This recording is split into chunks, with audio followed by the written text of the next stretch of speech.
موضوع الدرس التحديدات لأعداء الرسول صلى الله عليه وسلم سورة المصد تفسير ابن كثير.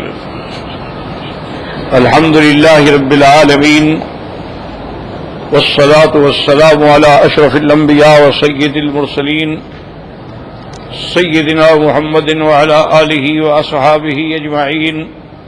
اللهم صل على سيدنا محمد وعلى آل سيدنا محمد كما صليت على إبراهيم وعلى آل إبراهيم في العالمين إنك حميد مجيد. أعوذ بالله من الشيطان الرجيم. بسم الله الرحمن الرحيم. تبت يدا أبي لهب وتب ما أغنى عنه ماله وما كسب سيصلى نارا ذات لهب وامرأته حمالة الحطب في جيدها حبل من مسد. قال المؤلف والمفسر رحمه الله تعالى أدام النفع بعلومه وعلومكم في الدارين آمين إلى أن قال ورسول الله صلى الله عليه وسلم جالس في المسجد ومعه أبو بكر فلما رآها أبو بكر قال يا رسول الله صلى الله عليه وسلم لقد أقبلت وأنا أخاف عليك أن تراك. فقال رسول الله صلى الله عليه وسلم إنها لن تراني وقرأ قرآنا أعتصم به كما قال تعالى وإذا قرأت القرآن جعلنا بينك وبين الذين لا يؤمنون بالآخرة حجابا مستورا. فأقبلت التابك فتلا أبي بكر ولم تر رسول الله صلى الله عليه وسلم فقال يا أبا بكر إني أخبرت أن صاحبك هجاني. قال لا ورب هذا البيت ما هجاك. فولت وهي تقول قد علمت قريش أني ابنة سيدها. قال وقال الوليد في حديثه أو غيره فأصرت أم جميل في مرتها وهي تطوف بالبيت فقالت تعيس مذمم. فقالت أم حكيم بنت عبد المطلب إني لحصان فما أكلم وسقافا فما أعلم وكلتانا من بني الأم وقریش بعد اعلم. اب مفسر رحمت اللہ علیہ اس بدبخت عورت کا واقعہ بیان فرما رہے ہیں جس کا نام عروہ تھا اور کنیت جو ہے وہ ام جمیل تھی اور یہ ابی لہب کی بیوی تھی. تو اس کو بھی حضور صلی اللہ علیہ وسلم کے ساتھ یعنی بے انتہا عداوت تھی. جیسے ابھی لہب کو عداوت تھی اسی طرح اس کی بیوی کو بھی عداوت تھی. حالانکہ حضور صلی اللہ علیہ وسلم نے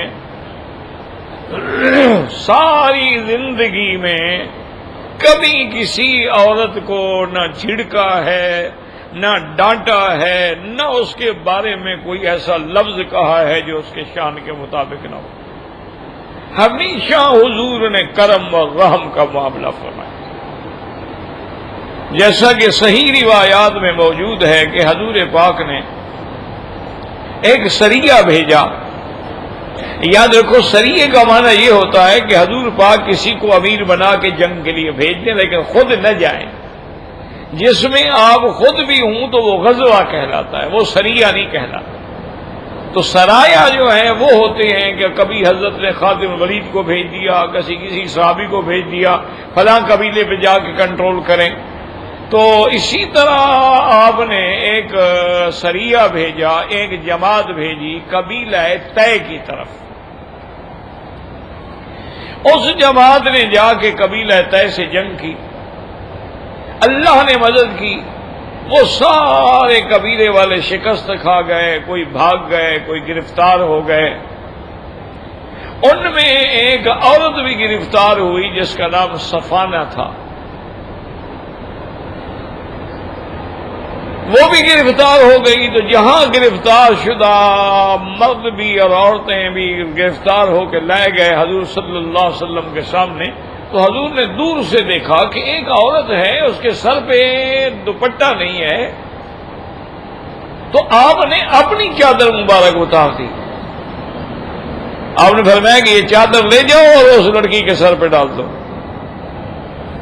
صحابی نے عرض کیا کہ یا رسول اللہ، یہ نبوت کی چادر ہے، یہ سرکار دو جہاں آپ کی چادر مبارک ہے، وہ تو کافرہ ہے۔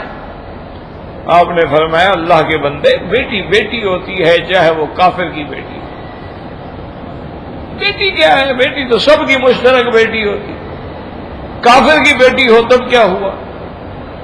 تو جب اس کے سر پہ حضور صلی اللہ علیہ وسلم کی چادر ڈال دی گئی تو وہ حضور کی خدمت میں آئی اور اس نے کہا کہ یا رسول اللہ، انا بنت حاتم الطائی، میں حاتم طائی جو اپنے قبیلے کا سب سے بڑا سردار اور سخی تھا اس کی بیٹی ہوں،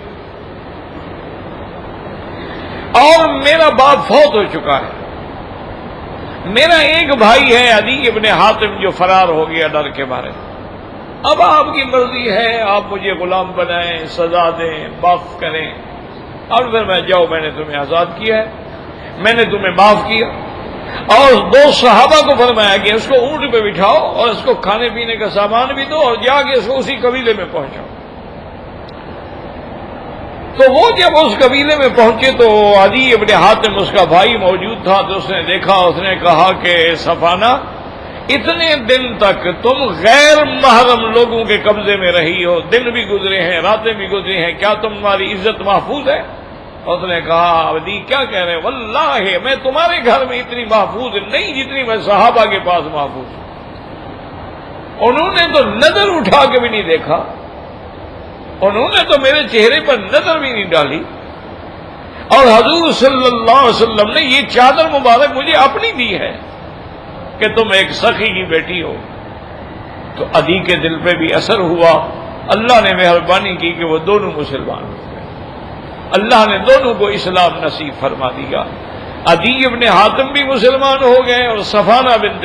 تو حضور پاک نے تو کبھی کسی عورت، کسی بچہ، کسی کمزور سے بھی کبھی کوئی ایسی بات نہیں فرمائی جو بات سخت ہو، لیکن یہ ظالم عورت جو تھی اتنا گستاخ تھی اور اتنی بد زبان تھی، اتنی نمام تھی اور اتنی قبیحہ تھی کہ سامنے آ کے، یعنی اپنے ہاتھ میں وہ ایک لوہے کا بنا ہوا ہوتا ہے جس سے یہ لوگ دھاگے کو لپیٹتے ہیں، وہ ہاتھ میں لے کے آئی اور کہتی ہے کہ میں نعوذ باللہ حضور پہ حملہ کروں گی۔ اللہ کی شان یہ ہے کہ حضور صلی اللہ علیہ وسلم حرم میں بیٹھے ہیں اور حضرت ابی بکر صدیق رضی اللہ تعالی عنہ بھی آپ کے ساتھ بیٹھے ہیں۔ حضرت ابی بکر رضی اللہ تعالی عنہ نے جب دیکھا کہ یہ اروا آ رہی ہے تو اس نے کہا یا رسول اللہ، وہ امرأت ابی لہب جو ہے وہ آ رہی ہے اور وہ بڑی بدبخت ہے اور وہ آپ پر کوئی زیادتی کرنا چاہتی ہے۔ آپ نے فرمایا ابو بکر غم نہ کرو، انہا لن ترانی، مجھے دیکھ بھی نہیں سکتی۔ اب وہ چلتے چلتے چلتے آئی اور حضرت ابو بکر کے سر پہ کھڑی ہوگی، ساتھ ہی حضور بیٹھے ہیں۔ کہتی ہے ابو بکر، میں نے سنا ہے کہ ان صاحبہ کا حجانی، تمہارے دوست نے ہماری مذمت کی ہے، ہماری حجب کی ہے، اور تبت یدا ابی لہب و تب ہر مسلمان پڑھ رہا ہے، تو نعوذ باللہ اس مذمم کو بتا دو کہ میں قریش کے سردار گھرانے کی بیٹی ہوں، میں ایک عزت و عظمت والی بیٹی ہوں۔ تو یہ کہتے ہوئے واپس چلی گئی اور پھر طواف کرنے لگ گئی۔ طواف کرتے ہوئے اس کا دوپٹہ جو تھا وہ پاؤں میں گرا تو وہ گر گئی، تو اس وقت بھی کہنے لگی تائس مذمم، اللہ مذمم کو ہلاک کرے۔ تو اس لیے حضور فرماتے تھے صحابہ سے کہ دیکھو اللہ نے میری کیسے حفاظت کی ہے کہ وہ مذمم کو گالیاں دیتے ہیں، دیتے رہے، انا محمد، میرا نام تو محمد ہے، میرا نام مذمم تو نہیں ہے۔ وہ اگر مذمم کے بارے میں کچھ کہنا چاہتے ہیں تو اللہ نے حفاظت کی، حتیٰ کہ میرے نام کی بھی حفاظت فرمائی۔ حضرت ابو بکر رضی اللہ تعالی عنہ حیران ہوئے اور نے کہا کہ یا رسول اللہ، وہ تو سر پہ کھڑی تھی، فرمایا انہا لن ترانی، وہ مجھے نہیں دیکھ سکتی۔ اللہ تبارک و تعالی نے میرے اور اس کے درمیان میں حجاب کر دیا تھا، ایک پردہ حائل ہو گیا تھا، جس کی وجہ سے اللہ نے مجھے محفوظ رکھا ہے۔ اور اسی کو مفسر رحمت اللہ علیہ نے نقل فرمایا ہے کہ حضور مسجد میں بیٹھے تھے اور حضرت ابو بکر بھی ساتھ تھے۔ جب حضرت ابو بکر نے دیکھا کہ وہ آ رہی ہے تو کہا یا رسول اللہ لقد اقبلت وانا اخاف علیک ان تراک، کہ وہ بدبخت آ رہی ہے، مجھے اپنا تو کوئی ڈر نہیں، مجھے خوف ہے کہ آپ کی کوئی توہین نہ کرے، آپ کی عزت کے اندر کوئی حرف نہ آئے۔ تو حضور پاک نے فوراً فرمایا انہا لن ترانی، وہ مجھے ہرگز نہیں دیکھ سکتی، میری حفاظت اللہ کرتا ہے۔ اسی طرح یعنی یہ واقعہ ابھی صحیح روایات میں ہے کہ حضور نماز پڑھ رہے تھے، صلی اللہ علیہ وسلم کے وہاں سے ابو جہل گزرا اور کہنے لگا کہ یا محمد صلی اللہ علیہ وسلم آئندہ یہاں نماز نہ پڑھا کریں، ورنہ میں آپ کا سر جو ہے وہ کچل ڈالوں گا۔ حضور صلی اللہ علیہ وسلم نے کوئی جواب نہ دیا، اور دوسرے دن بھی حضور پاک اسی جگہ پر اسی وقت میں آ کے آپ نے پھر نماز شروع کر دی۔ ابو جہل نے کیا کیا کہ ایک بہت بڑا پتھر اٹھا کے لایا کہ جب حضور سجدے میں جائیں گے تو میں آپ کے سر مبارک پہ ڈالوں گا۔ جب وہ حضور کے قریب آیا تو پتھر بھی اٹھائے ہوئے الٹے پاؤں بھاگا، الٹے پاؤں چل رہا ہے، پتھر بھی گر گیا، خود بھی بے ہوش ہو کے الٹے پاؤں دوڑ رہا ہے۔ قریش دیکھ رہے تھے، وہ تو دیکھنے آئے تھے نا کہ آج حضور پاک پہ پتھر ڈالے گا۔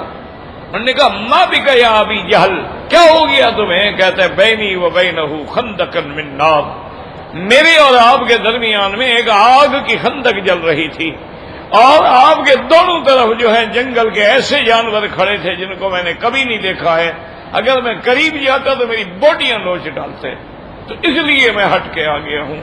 تو اللہ تبارک و تعالی نے اپنے نبی کی حفاظت فرمائی کہ دشمن حملہ نہ کر سکا۔ اسی طرح آپ نے فرمایا کہ ابو بکر غم نہ کرو، انہا لن ترانی، وہ مجھے ہرگز نہیں دیکھ سکتی۔ وقرا قرآن واعتصم به، اور حضور پاک نے یہ آیت مبارک بھی تلاوت فرمائی وَإِذَا قَرَأْتَ الْقُرْآنَ جَعَلْنَا بَيْنَكَ وَبَيْنَ الَّذِينَ لَا يُؤْمِنُونَ بِالْآخِرَةِ حِجَابًا مَسْتُورًا۔ آپ جب قرآن کی تلاوت کرتے ہیں تو ہم آپ کے جو دشمن ہیں جن کا آخرت پہ یقین نہیں ہے، ان کے اور آپ کے درمیان میں ایک ایسا حجاب ڈال دیتے ہیں، وہ آپ کو نہیں دیکھ سکتے۔ فَأَقْبَلَتْ حَتَّى وَقَفَتْ عَلَىٰ أَبِي بَكْرٍ، وہ بدبخت عورت آئی اور حضرت ابو بکر پہ کھڑی ہو گئی، وَلَمْ تَرَ رَسُولَ اللَّهِ، لیکن حضور کو نہیں دیکھا۔ فَقَالَتْ يَا أَبَا بَكْرٍ إِنِّي أُخْبِرْتُ، مجھے خبر ملی ہے، ان صاحبک حجانی، آپ کے ساتھی نے میری حجب کی ہے۔ قال لا ورب هذا البيت ما حجاک، حضرت صدیق نے فرمایا مجھے اس گھر کے رب کی قسم ہے، میرے مدنی پاک نے تو کبھی کسی کے بارے میں حجویہ کلمات نہیں کہے ہیں۔ فولت وہی تقول، پھر پھری اور کہنے لگی قد علمت قریش، سارے قریش جانتے ہیں، انی ابنت سیدہا، کہ میں ان کے ایک سردار کی بیٹی ہوں۔ وقال الولید فی حدیثہ او غیرہ فاثرت ام جمیل فی مرتها وہی تطوف بالبیت، طواف کر رہی تھی، مرت کہتے ہیں اوپر جو دوپٹہ اوڑھا جاتا ہے، وہ جو نیچے آیا نا پاؤں میں تو گر گئی، پھر بھی کہنے لگی تائس مذمم۔ فقالت ام حکیم بنت عبد المطلب، وہ بھی عبد المطلب کی بیٹی ہے، انی لحسان فما اکلم، کہ میں ایسی بات نہیں کرتی، وثقاف فما اعلم، وکلتانا من بنی الام، وقریش بعد عالم، ہم دونوں قریش سے ہیں، ہم دونوں ہی ایک خاندان سے ہیں، ایک باپ کی اولاد ہیں، لیکن میں ایسی گری ہوئی بات کبھی نہیں کہتی ہوں، اور قریش جانتے ہیں۔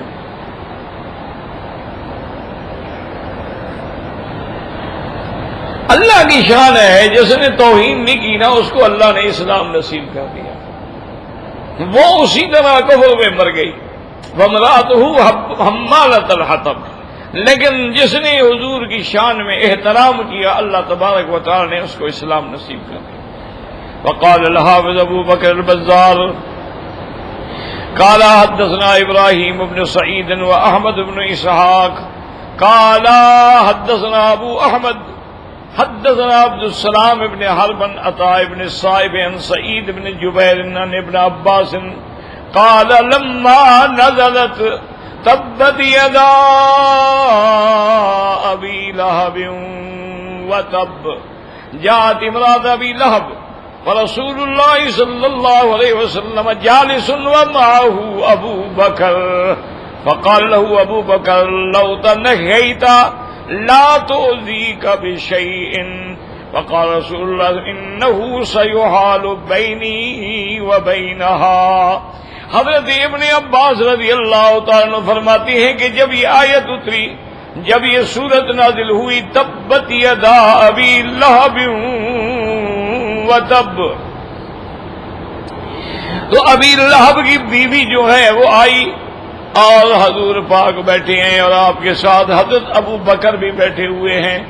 حضرت ابو بکر رضی اللہ تعالیٰ عنہ نے جب اس کو دیکھا تو عرض کیا کہ یا رسول اللہ صلی اللہ علیہ وسلم، اگر آپ اس جگہ سے ہٹ جائیں تو بہتر ہے تاکہ وہ آپ کو کوئی تکلیف نہ پہنچائے، ایذا نہ پہنچائے۔ فقال رسول اللہ صلی اللہ علیہ وسلم انہ سیحال بینی وبینہا، آپ نے فرمایا کوئی فکر نہ کرو، اللہ تبارک و تعالیٰ اس کے اور میرے درمیان میں ایک حجاب پیدا کر دیں گے، وہ مجھے نہیں دیکھ سکے گی۔ فَأَقْبَلَتْ حَتَّى وَقَفَتْ عَلَىٰ أَبِي بَكْرٍ فَقَالَتْ يَا أَبَا بَكْرَ حَجَانَا صَاحِبَكَ، آئی اور حضرت ابو بکر سے کہنے لگی کہ آپ کے ساتھی نے ہماری حجب کی ہے۔ فقال ابو بکر لا ورب هذه البنية ما ينطق بالشعر ولا يتفقه به۔ حضرت ابو بکر نے فرمایا مجھے اس گھر کے رب کی قسم ہے، حضور پاک نے تو کبھی زبان سے شعر کہا ہی نہیں ہے، اور کبھی حضور کی زبان مبارک سے ایسا کلمہ نہیں نکلا ہے کہ جس کے اندر کسی کے لیے حجب ہو، بلکہ حضور پاک نے تو ہمیشہ یعنی اپنے صحابہ کو بھی یہ درس دیا ہے کہ احسن لمن اساء الیک، تم اس سے احسان کرو جو تم پہ برائی کرے۔ حضور صلی اللہ علیہ وسلم نے اپنے صحابہ کو یہ تعلیم دی، سلمن قطعک، جو تم سے رشتہ توڑتا ہے تم اسی سے جوڑنے کی کوشش کرو، واعف عمن ظلمک، اگر کوئی تجھ پہ ظلم کرے تو تم اس کو معاف کر دو۔ فقالت انک لمصدق، کہنے لگی اچھا تم تو تصدیق کرو گے نا ان کی۔ فلما ولت قالت ابو بکر کعب فلما ولت کا ابو بارات قال لا ما زال ملک یسترنی حتی ولت۔ جب وہ پھر کے چلی گئی تو حضرت ابو بکر نے عرض کیا کہ یا رسول اللہ اس نے آپ کو نہیں دیکھا؟ اور میں کہ نہیں دیکھا ہے، اللہ نے ایک فرشتہ بھیج دیا تھا جو میرے اور اس کے درمیان میں حائل تھا، وہ مجھے دیکھ ہی نہیں سکتی تھی، اللہ تبارک و تعالی نے میری حفاظت فرمائی ہے۔ ثم قال البزار لا نعلمه يروى بأحسن من هذا الاسناد عن ابي بكر رضي الله تعالى عنه وقد قال بعض اهل العلم في قوله تعالى في جيدها حبل من مسد، اي في عنقها حبل من نار جهنم ترفع به الى شفيرها ثم ترمى الى اسفلها ثم كذلك دائما۔ اب مفسر فرماتی ہیں کہ بعض اہل علم نے فرمایا کہ فی جیدہا یعنی اس کی گردن میں رسی ہوگی، اور وہ رسی بھی جہنم کی رسیوں میں سے ہوگی، اور رسی سے اس کو کنارے تک اوپر لائیں گے پھر جہنم میں پھینک دیں گے، پھر اوپر لائیں گے پھر جہنم میں پھینک دیں گے، اسی طرح ہوتا رہے گا۔ قال ابو الخطاب بن الدحية في كتابه التنوير وقد روى ذلك وعبر بالمصد عن حبل الدلو كما قال ابو حنيفة الدينوري في كتاب النبات كل مصد رشا وانشد في ذلك وبكرة ومحورا سرارا وَمَسَدًّا مَنْ أَبْقَى مَغَارًا۔ اب فرماتے ہیں کہ بعد کہتے ہیں کہ مسد کا معنی ہوتا ہے وہ جو مونج کی رسی ہوتی ہے جس سے پانی کے ڈول کھینچے جاتے ہیں اس کو مسد کہتے ہیں۔ بہرحال مسد سے مراد رسی ہی ہے، لیکن جہنم میں تو پھر لازمی بات ہے کہ اس کو جہنم کی رسیوں سے باندھا جائے گا۔ اذا الاغلال فی اعناقہم والسلاسل یسحبون، کہ ان کے گردنوں میں طوق ہوں گے اور ہاتھ پاؤں میں زنجیریں ہوں گی۔ لیکن یہ جو دنیا میں ہے تو مسد کہتے ہیں اس مونج کی رسی کو جو ڈول کھینچنے میں بھی استعمال ہوتی ہے، جیسے کہ ابو حنیفہ دینوری نے کتاب النبات میں لکھا ہے کہ مسد کہتے ہی اس کو ہیں جو ڈول کی رسی ہو، اور اس پر اس نے یہ شعر سے حجت پکڑی ہے۔ یا مسد الخوف تعوذ منی ان تقل لدنا لینا فانی ان تقل لدنا لینا فانی ما شئت من اشمت بقش۔ یہ چونکہ جاہلیت کے اشعار ہیں، لیکن اس سے حجتیں پکڑا ہے کہ یا مسد الخوص، کہ وہ جو کھجوروں کے اس یعنی جالیوں سے بنی ہوئی رسی جو ہے اس سے کہتا ہے اچھا تم اسی سے پناہ پکڑ رہے ہو، تو اگر میرے پاس ہو تو جہاں بھی بھاگو گے تو میں اس سے تمہیں پکڑ لوں گا۔ وقال العلماء في هذه السورة موجة ظاهرة ودليل واضح على النبوة، فإنه إن منذ نزل قوله تبارك وتعالى سيصلى نارا ذات لهب وامرأته حمالة الحطب في جيدها حبل المسد، فأخبر عنهما بالشقاء وعدم الإيمان لم يقيد لهما أن يؤمنا ولا واحد منهما لا باطن ولا ظاهرا لا مسر ولا معلنا، فكان هذا من أقوى الأدلة الباہرۃ الباطنۃ للنبوۃ الظاہرہ۔ کا مفسر فرماتے ہیں رحمۃ اللہ علیہ کہ اس صورت کے اندر حضور کا ظاہر معجزہ ہے کہ حضور نے جو خبر دی وہ سچی ہو گئی کہ جب یہ صورت اتری تو ان کو ایمان بھی نصیب نہ ہوا اور وہ ہمیشہ کے لیے دنیا و آخرت میں ذلیل و خوار ہو گئے۔ اس لیے فرماتے ہیں کہ جب یہ صورت نازل ہوئی ہے تو ان کو ایمان نصیب نہیں ہوا، نہ توفیق ملی ایمان لانے کی، ان دونوں میں سے کوئی بھی ایمان نہ لے آیا، نہ ظاہر میں نہ باطن میں، نہ چھپ کے نہ اعلان کر کے۔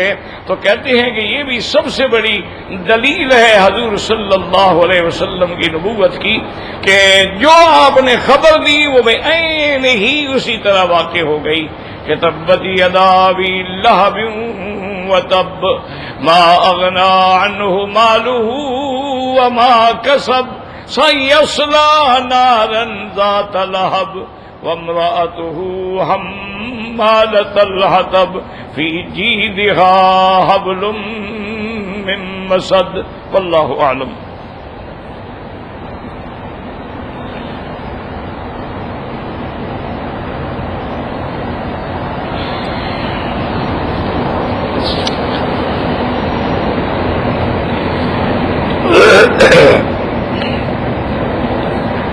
کہتے ہیں جی کہ کھانا کھانے کے پہلے یا درمیان میں یا بعد میں حدیث مبارک میں کوئی حکم نہیں، یعنی حدیث میں کوئی ایسا حکم نہیں دیا حضور پاک نے کہ پانی پہلے پی لو یا پانی درمیان میں پیو یا پانی کھانے کے بعد پیو، کوئی حکم نہیں ہے۔ یہ عام آدمی کے حالات پہ چھوڑ دیا گیا ہے، جیسے اس کی حالت ہے۔ اب ایک آدمی کو شدید پیاس لگی ہوئی ہے تو روٹی کا انتظار تھوڑی کرے گا، پہلے پانی پیے گا۔ البتہ یہ حکم کہتے ہیں کہ بھی آدمی یا تو پہلے پانی پی لے یا مجبور ہو تو درمیان میں بھی پی لے، لیکن کھانے کے بعد نہ پی۔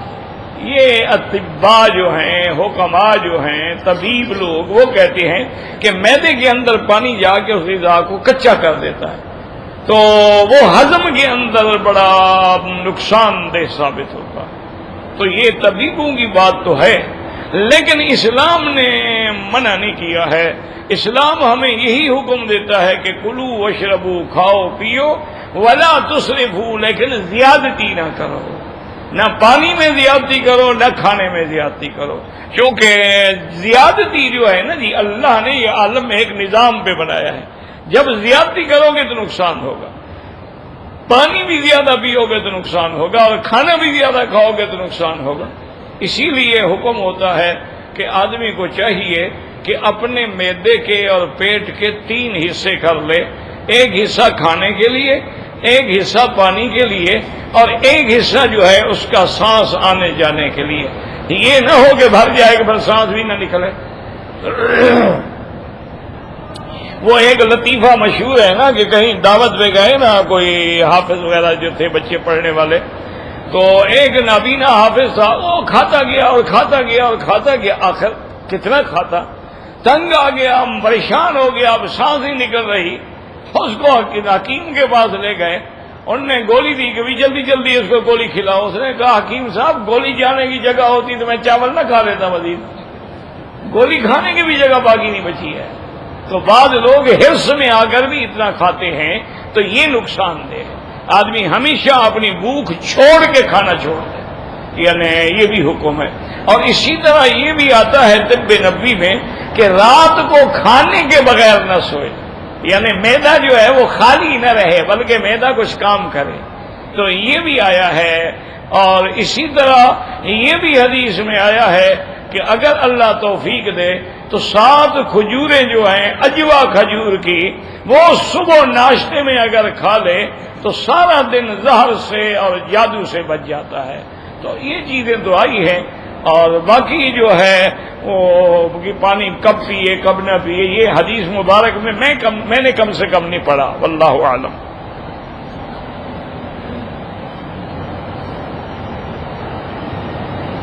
کہتے ہیں جی کہ یہ اغوات جو ہیں، اغوات یعنی مخنث سمجھ لو یا جنہیں آپ لوگ ہجڑے بھی کہتے ہیں، یہ حرمین کی خدمت میں کیوں رکھے گئے؟ اصل بات یہ ہے کہ یہ پرانے دور سے بادشاہوں کا ایک طریقہ چلا آیا ہے کہ بادشاہ جو تھے نا وہ اپنے حرم میں اندر کی حفاظت کے لیے اور عورتیں، خواتین، بیگمات سب کو دیکھنے کے لیے، ان کی خدمات کے لیے، ان کے لباس کے لیے، ان کی کنگھی پٹی کے لیے اغوات رکھے جاتے تھے، تاکہ اگر مرد رکھیں گے تو خدا نہ خاصا کوئی زیادتی نہ ہو، گناہ نہ ہو جائے. یہ تو گناہ کرنے کے قابل ہی نہیں ہے نا، یہ تو گناہ نہیں کر سکتے ہیں، ان کے اندر تو قوت رجولیت نہیں ہوتی ہے.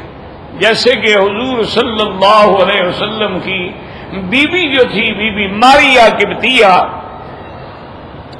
جو بادشاہ ہیں مقوقس نے حضور کو ہدیہ بھیجا تھا، باندھی تھی، حضور نے آزاد کیا، نکاح کر لیا، تو اس کے ساتھ ایک معبور نام کا اسی طرح کا ایک مخنث جو ہے وہ بھی ساتھ آیا، وہ اس کی خدمت کے لیے وہاں رکھا ہوا تھا. اب کچھ عرصہ جب گزر گیا تو کچھ لوگوں نے حضور کو شکایت کی کہ یا رسول اللہ صلی اللہ علیہ وسلم، یہ معبور جو ہے یہ آپ کے گھر میں بی بی ماریہ قبطیہ کے پاس اس وقت جاتا ہے جب آپ نہیں ہوتے ہیں. اصل میں وہ تو بیچارہ شرم کرتا تھا نا کہ حضور کے ہوتے ہوئے میں کیسے جاؤں، کیونکہ ان کے چلنے میں، اٹھنے میں، بیٹھنے میں فرق تو ہے نا مردوں سے. تو حضور پاک جلال میں آ گئے اور آپ نے حضرت علی کو فرمایا کہ حضرت علی جاؤ اور جہاں تمہیں معبور ملے فقتلو، اس کی گردن اڑا دو. کیوں؟ غیرت تو پھر بڑی چیز ہے نا، اور حضور سے بڑا غیرت کون رکھ سکے؟ اس لیے حضور نے فرمایا حضرت سعد سے انا اغیر منک واللہ اغیر منی، میں تم سب سے زیادہ غیرت والا ہوں اور ہم سب سے زیادہ غیرت والے اللہ ہیں کہ وہ مشرک کو کبھی معاف نہیں کرتے. یہ غیرت خداوندی کے خلاف ہے کہ جو اس کے شریک بنائے اس کو چھوڑ دے، اس کو وہ ہمیشہ کے لیے جہنم میں ڈالیں گے. تو حکم دیا. حضرت علی رضی اللہ تعالیٰ فرماتے ہیں کہ میں تلوار لے کے نکل پڑا، ڈھونڈتے ڈھونڈتے میں ایک انصاری کے باغ میں آیا تو وہ ایک کنویں کے کنارے کی جو منڈیر تھی نا اس پہ بیٹھا ہوا تھا. تو میں نے کہا یا تو اللہ تیار ہو جا، تمہاری گردن اڑانی ہے. اور ڈر کے مارے جو گرا تو اس کی چادر شادر بھی کھل گئی، کپڑے بھی اس کے الٹے پڑ گئے نا جی. حضرت علی فرماتے میں نے دیکھا ماں بھی قوت اس کے پاس رجولیت کی کوئی علامت ہی، وہ تو مرد ہے ہی نہیں بیچارہ. میں نے کہا جاؤ جاؤ بھاگ جاؤ. تو میں حضور کی خدمت میں واپس آیا. آپ نے فرمایا ماذا فعلت؟ میں نے کہا رسول اللہ وہ تو بیچارہ مرد ہی نہیں ہے، وہ تو مخنث ہے، آپ نے فرمایا احسن، تم نے بہت اچھا کیا کہ ایک بے گناہ آدمی ہمارے ہاتھ سے نہیں مارا گیا۔ تو وہ بادشاہوں کا جو ایک رواج تھا نا جی، اسی کے مطابق یہاں حرمین میں بھی ان کو خادم رکھا گیا، چونکہ مختلف شہنشاہ گزرے نا جی، انہوں نے بھی رکھا کہ بھی مطاف میں عورتیں بھی ہیں مرد بھی ہیں، تو یہ خدمت کے لیے ہوں تاکہ کوئی مرد جو ہے وہ کسی غیر عورت کو ہاتھ نہ لگائے، اس کو ہاتھ لگا کے علیحدہ نہ کرے۔ تو اس وقت سے یہ سلسلہ چلتا آیا اور اب ویسے ان کی نسل بیچاروں کی بھی ختم ہوتی جا رہی ہے۔ اب تو شاید 2 4 5 بچ گئے ہوں، باقی کو مر گئے، کو ختم ہو گئے۔ اب زبردستی تو کسی کو خصی نہیں بنایا جاتا، نہ ان کا پیچھے کوئی نسل ہے، خاندان ہے کہ وہاں سے لے آئے، تو اس وجہ سے یہاں رکھے گئے، کوئی اللہ رسول کا حکم نہیں ہے۔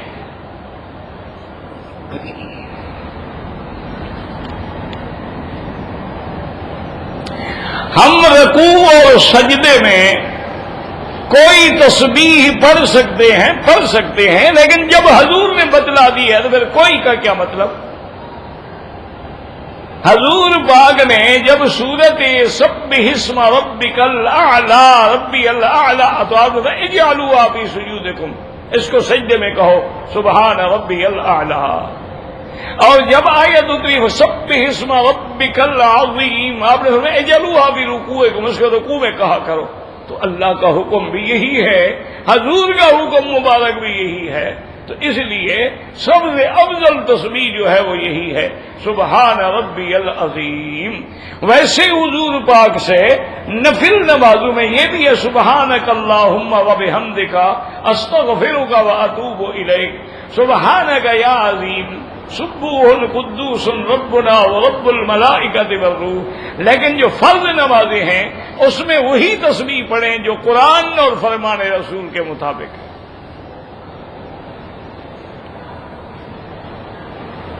جو دعا یاد ہو سجدے میں، لیکن وہ دعا معصور ہو، یعنی حضور سے ثابت ہو، اپنی زبان میں دعا نہیں مانگ سکتے ہو۔ سجدے میں دعا منظور ہوتی ہے، لیکن وہ دعا جیسے حضور فرماتے تھے یا مقلب القلوب والابصار ثبت قلبی علی دینک صرف قلبی الی طاعتک، اسی طریقے سے اللہم انی اسألک العفو والعافیہ، اللہم انک عفو کریم عظیم تحب العفو فاعف عنی، اللہم انی اسألک العفو والعافیۃ والمعافاۃ الدائمۃ فی الدین والدنیا والآخرہ، رب آت نفسی تقواہا وزکھا انت خیر من زکاہا انت ولیہا ومولاہا۔ یہ جو دعائیں ثابت ہیں وہ نفل میں سنت میں پڑھا کریں۔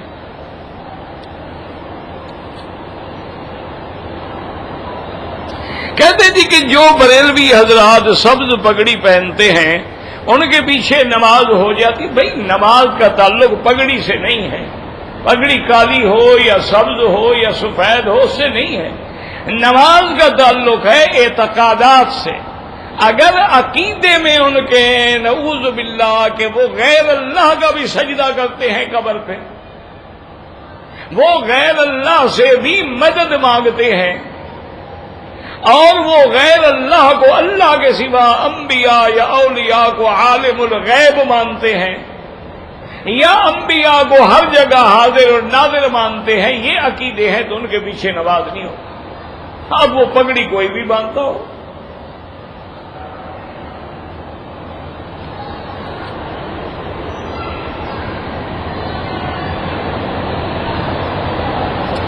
اگر آپ ایک کمپنی کے ویزے پہ آئے اور کمپنی سیدھا آپ کو اپنے ہیڈ کوارٹر پہ لے گئی اور 4 دن تک انہوں نے باہر جانے کی اجازت ہی نہیں دی، اس لیے میں احرام باندھ کے نہیں آیا، تو انشاءاللہ آپ پہ دم نہیں پڑے گا۔ آپ نے بعد میں عمرہ کر لیا ہے، اللہ قبول فرمائے۔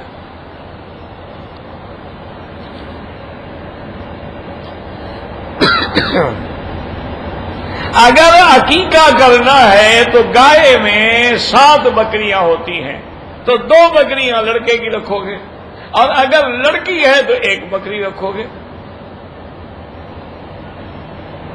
وہی ہے نا بھی، اگر لڑکی ہے تو 1 حصہ، اور لڑکا ہے تو گائے میں 2 حصے، کیونکہ لڑکے کے لیے حکم ہے کہ 2 بکرے ذبح کیے جائیں، یا 2 بکرے یا 2 دمبے یا 2 بکریاں، اور لڑکی ہے تو 1۔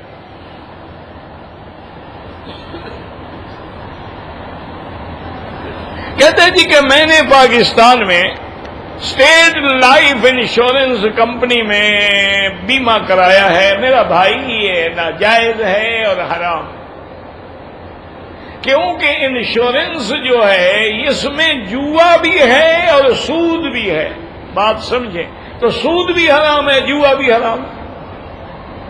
جوا کیسے ہے کہ ہم نے 10 لاکھ کی پالیسی لی، ابھی ہم نے 1-2 قسطیں داخل کی، حادثہ ہوا، بندہ مر گیا تو پیسے مل گئے پورے، تو یہ جوا ہے کہ ہم نے لگایا 200 مل گیا 10 لاکھ۔ اور اگر بندے نے پالیسی لی ہے 10 سال کے لیے، وہ قسطیں دیتا رہا ہے، 10 سال کے بعد جب اس کو 10 لاکھ دیں گے تو سود بھی ساتھ دیں گے، تو لہذا اس میں سود بھی ہے اور جوا بھی ہے، اس لیے حرام ہے کہ آدمی انشورنس نہ کروائے اور اللہ تبارک و تعالیٰ پہ بھروسہ کرے۔ ہاں بعض ملک ایسے ہیں کہ وہاں آپ گاڑی لینا چاہیں گاڑی لے نہیں سکتے جب تک انشور نہ کرائیں، آپ لائسنس لینا چاہتے ہیں لائسنس آپ کو مل ہی نہیں سکتا جب تک کہ آپ انشورنس کا کارڈ نہ لے آئیں، تو وہ آپ مجبور ہیں، پھر آپ پر گناہ نہیں ہوگا، آپ اس آرڈر کے تابع ہو کے لے رہے ہیں، اپنی خوشی سے نہیں دے رہے ہیں۔ بہت سارے ملک ہیں نا جی، وہاں تو یعنی اتنا سختی ہوتی ہے کہ ایئرپورٹ سے آپ کو باہر نہیں جانے دیں گے، پہلے انشورنس کا فارم پر کرو یا اپنے ملک سے انشورنس کرا کے لے آؤ۔ آپ نے ڈرائیونگ لائسنس لینا ہے وہ بھی بغیر انشورنس کے نہیں بنے گا، آپ نے وہاں کا اسٹے آرڈر لینا ہے وہ بھی بغیر انشورنس کے نہیں بنے گا، تو وہ ہم پر گناہ نہیں ہوگا، ہم مجبور ہیں، ہم ان کے حکم ماننے پر مجبور ہیں، اپنی خوشی سے آدمی نہ بنائے۔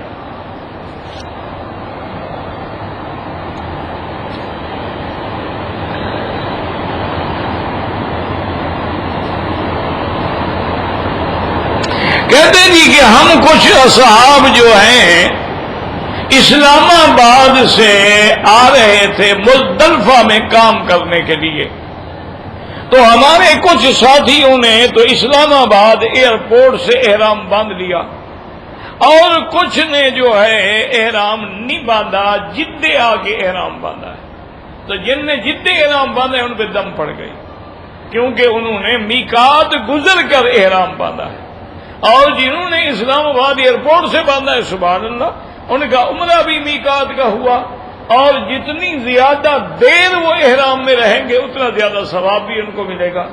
اس کا مطلب یہ ہے کہ آپ پر عمرہ کرنے کی پابندی نہیں تھی، اس لیے تو بعض لوگوں نے احرام باندھ لیا اور بعض لوگوں نے جدے باندھا، تو جنہوں نے جدے میں باندھا ہے چونکہ میقات گزر گئے تھے ان کو دم دینی پڑے گی۔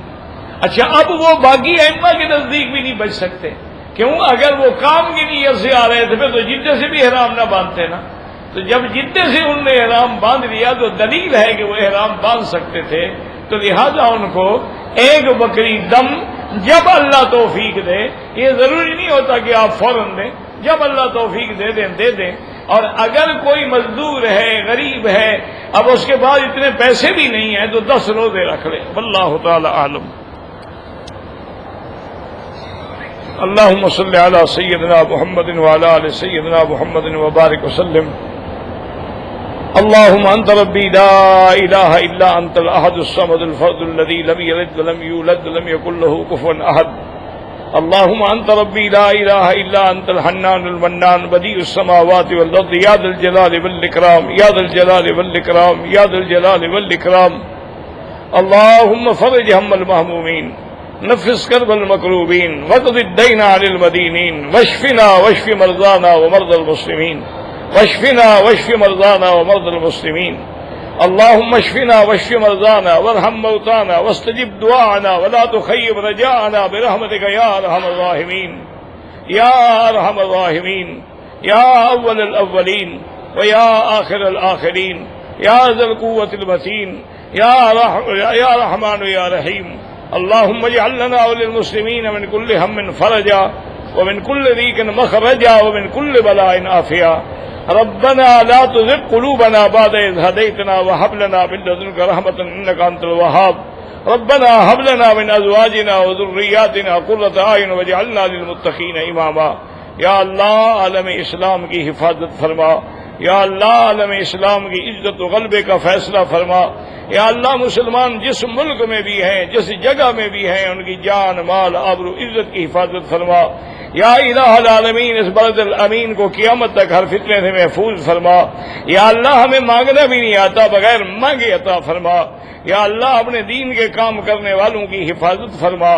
ربنا تقبل منا انك انت السميع العليم وتب علينا انك انت التواب الرحيم صلى الله تعالى على خير خلقه سيدنا محمد وعلى آله وصحبه اجمعين برحمتك يا ارحم الراحمين۔